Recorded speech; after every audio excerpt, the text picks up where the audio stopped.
د شمالي ټلوالو لخوا پر افغان کرکټ بورډ د بندیزونو غوښتنه او د نجیب ننګیال سخته غوسه. ننګیال څنګه د مقاومت جبهې اصلي راز ښکاره کړی. سلام ستړي مشئ لیدونکو، وخت مو بخیر. ننګیال وایي د مقاومت په نوم جبهې مشر حقاني کورنۍ ته د تسلیت پیغام استولی.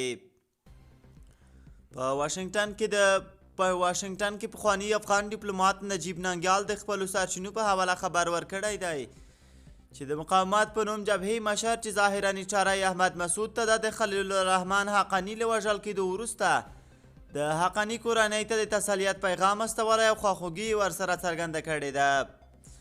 ښاغلي ننګیال دغه خبر د افغانستان د کرکټ ملي لوبډلې پر ضد د مقاومت په نوم جبهې د یو شمېر پلویانو له لورې د کمپاین په مقابل کې رسنیز کړی. ننګیال په یوه ټویټ کې زیاته کړې سیاستوال په معاملو نه محاکمه کیږي، خو د کرکټ ملي لوبډلې لوبغاړي چې هیڅ د سیاست برخه نه دي د جمهوریت او ملي بیرغ سمبول دی په جبري عکس ولې محاکمه شي.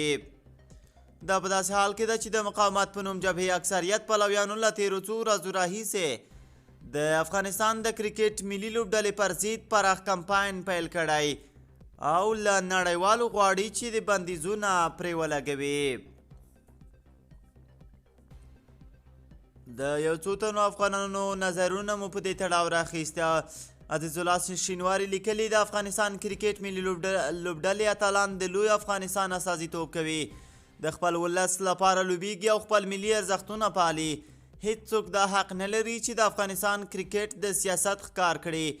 موږ د نړۍ له کرکټ بورډونو غوښتنه کوو چې د سیاست او کرکټ ترمنځ د په توپیر ځان پوه او په ناسمو پریکړو د غور وکړي. اتلان به لوبیږي، ویاړونه به راوړي او ولس ته به خوښي وربخي.